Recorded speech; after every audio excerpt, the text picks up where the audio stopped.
Hello जी, good evening. कैसे हैं आप सब? आई होप आप सब अच्छे होंगे, खुश होंगे, स्वस्थ होंगे। और मैं पूनम एक बार फिर से आपका वेलकम करती हूँ मेरे यूट्यूब चैनल पे।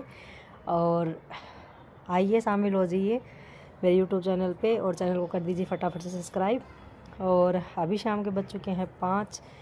और आई होप आप सब लोगों की दिवाली खूब अच्छी गई होगी, खूब अच्छे से एंजॉय किया होगा। और मैं थोड़ा सा दिवाली के टाइम में बहुत ज़्यादा ही बिजी हो गई थी, क्योंकि आपको पता है कि एक दिवाली का जो माहौल होता है उसमें कितनी साफ़ सफाई हो जाती है और कितना कुछ करना पड़ता है। और ऊपर से हो गई तबीयत ख़राब। आज भी मेरा गले में प्रॉब्लम है। मेरे से दिवाली की जो सफाई की थी ना, उससे जो गले में इन्फेक्शन हुआ है उसकी वजह से ना वो थोड़ा सा गले में दर्द और खांसी और कुछ प्रॉब्लम हो गई थी। इसी वजह से आप लोगों से मैं मिल नहीं पाई। और मैंने ये मेहंदी लगाई, मतलब मेरी लड़की ने लगाई थी, तो ये दिवाली की मेहंदी है। और मैं आपसे मिल रही हूँ 3-4 दिनों के बाद से। और सॉरी, मैंने आपको दिवाली तक विश नहीं की, क्योंकि इतना ज़्यादा बिजी हो गई थी कि मेरे को व्लॉग बनाने का बिल्कुल भी टाइम नहीं मिला। कल भी बिल्कुल टाइम नहीं मिला।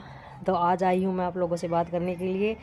और शाम अभी थोड़ी बहुत धूप है छत पे, तो मैं बैठ जाती हूँ थोड़ी सी। और अभी तबीयत ख़राब तो हो गई है, लेकिन ठीक होने में टाइम लगेगा। नहीं पता कितना टाइम लगेगा, कितना नहीं लगेगा, लेकिन धीरे धीरे ठीक हो जाएंगे। और आप लोगों ने शॉपिंग वॉपिंग खूब की होगी, दिवाली खूब अच्छे से गई होगी और सबकी दिवाली अच्छे से ही गई होगी। लेकिन पहले शौक़ था इतना पटाखे वटाखे फोड़ने का, लेकिन अब शौक़ भी कम होता जा रहा है, क्योंकि रात को खाना पूजन के बाद खाना खा के फिर ये बड़ों के पास फ़ोन वोन करने लग जाते हैं, तो उसी में सारा समय चला जाता है। बच्चे थे तब खूब इंजॉय करते थे, और बच्चे ना हुए थे तब भी खूब इंजॉय करते थे। लेकिन धीरे धीरे जैसे जैसे बच्चे बड़े होते हैं ना, वैसे वैसे हमारी जो खुशियाँ है ना, मतलब हमारा जो चाव है वो कम होता जाता है। बच्चों को देख के हमें खुशी मिल जाती है। तो बच्चे जो इंजॉय कर लेते हैं वो समझो हमने इंजॉय कर लिया। तो इतना बच्चों ने भी, मुस्कान तो वैसे भी नहीं करती है इतना, रोहित है वो कर लेता है थोड़ा सा, बाहर दोस्तों के पास जाके एंजॉय कर लेता है वो।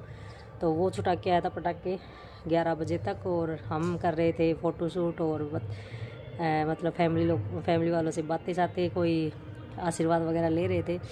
तो यही था। मैं अब आपसे कोशिश करूँगी कंटिन्यू आपसे संपर्क में रहूँ, और अपनी जो मेरी लाइफस्टाइल जो मतलब मेरी जो लाइफ है उसके बारे में आपसे कंटिन्यू बातें करूं। तो अभी हम चलते हैं थोड़ा सा। बातें तो आपको पता है, बचपन की बहुत सारी ऐसी बातें हो जाती है जो मैं आप लोगों से बहुत ज़्यादा शेयर भी नहीं कर सकती, और कुछ याद नहीं है, जो आगे आएगी उसमें याद रहेंगी। तो अभी टाइम आगे बहुत ज़्यादा चला गया, और मम्मी की शिफ्टिंग हो गई गुड़गांव, और फरीदाबाद से शिफ्ट हो गए, अब गुड़गांव आ गए थे। गुड़गांव आने का मम्मी की मतलब बदली का रीज़न ये था कि पापा जो थे, मतलब मम्मी को कुछ ज़्यादा ही परेशान करने लग गए थे। और फिर मेरी नानी, जो मेरी मौसी, मतलब मेरी ऑलरेडी 2 मौसी यहीं थी अटेली, तो इन्होंने सोचा कि वहाँ के माहौल से निकाल के जैसे मम्मी को यहाँ शिफ्ट कर ले। जैसे ये इधर के पोस्ट ऑफिस में शिफ्ट हो जाएगी तो यहाँ आ जाएगी, तो बच्चे भी हमारी निगरानी में रहेंगे। अब बच्चे भी आ जाएंगे और वो भी आ जाएगी, तो हम शायद यहाँ आने से पापा का दिमाग बदले और वो थोड़ा यहाँ के माहौल में आए और चेंज हो जाए थोड़ा सा। तो इसलिए डायरेक्ट बदली नहीं हो सकती थी मम्मी की, तो पहले फरीदाबाद से गुड़गांव की बदली करवाई। अब गुड़गांव मम्मी को कम से कम 5 साल लगे नारनौल शिफ्ट होने के लिए। नहीं, मैं गुड़गांव से बल्लभगढ़, तो 5 साल मम्मी ने गुड़गांव में निकाले और 1 साल फिर बल्लभगढ़ निकाला। तो वहाँ से ऐसे मतलब धीरे धीरे बदली हुई। तो गुड़गांव मैं भी रह के आई थी जब मैं 5वीं क्लास में थी।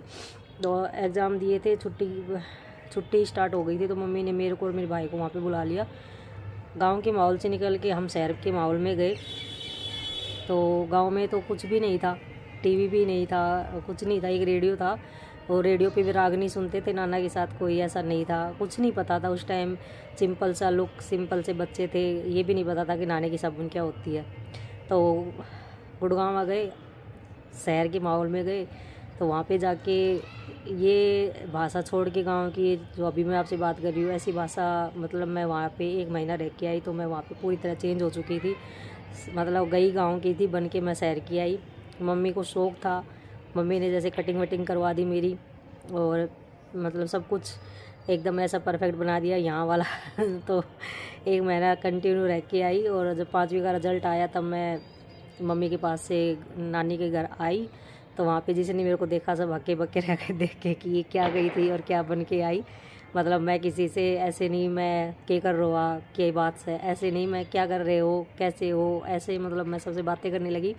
तो स्कूल के जो टीचर थे ना वो भी मेरे को देख के शौक में रह गए कि ये क्या है, कोई जानता ही नहीं था उस टाइम।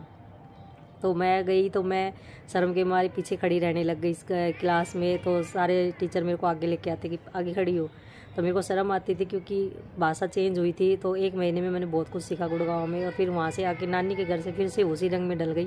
थोड़े दिनों बाद ही मैंने डांस भी सीखा, मैंने बहुत कुछ, क्योंकि वहाँ पे टीवी था, टीवी देखते थे। लेकिन टीवी के साथ साथ पापा की बदसलूकी भी देखने को मिली, और वो बदसलूकी देख के मतलब काफ़ी बार रोना आता था मेरे को। मतलब एक औरत मतलब कितना कुछ बर्दाश्त करती है। बहुत ऐसे यूं रजाई में से मतलब यूं देखते थे छुप छुप के कि मम्मी के साथ कैसा मतलब हो रहा है। तो काफ़ी बार याद आ जाती है ना कि मेरी मम्मी ने कितने दुख देखे हैं ज़िंदगी में। तो वहाँ से आके फिर मैंने मेरे जो मैं देख के वो मैंने मेरी नानी को बताया, क्योंकि मेरी मम्मी ने कभी बताया ही नहीं था कि उनके साथ क्या हो रहा था क्या नहीं। तब जाके हकीकत सबके सामने आई। तो बस अभी मेरे से बात नहीं होएगी, तो मैं आपसे कल मिलूँगी नए व्लॉग के साथ। तब तक के लिए बाय एंड टेक केयर। और दुख होता है, दुख तो होता ही है कि माँ, एक मेरी माँ जो मतलब जॉब पे भी जाती और रात को ये बदसलूकी हो जाती थी। चलो मिलते हैं कल नए व्लॉग के साथ।